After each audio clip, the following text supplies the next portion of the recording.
بسم اللہ الرحمن الرحیم۔ حدیث پاک نمبر 1۔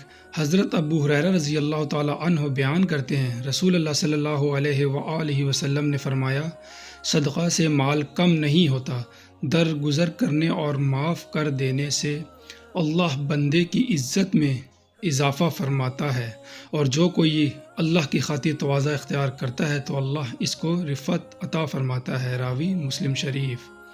حدیث پاک نمبر 2۔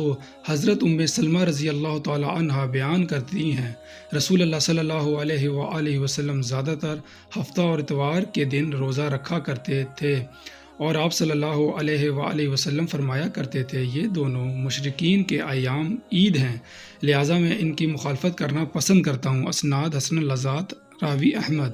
حدیث پاک نمبر 3۔ حضرت انس رضی اللہ تعالی عنہ بیان کرتے ہیں، نبی کریم صلی اللہ علیہ وآلہ وسلم کی اکثر یہ دعا ہوا کرتی تھی، اے اللہ ہمیں دنیا میں بھلائی عطا فرما اور آخرت میں بھلائی عطا فرما، اور ہمیں آگ کے عذاب سے بچا۔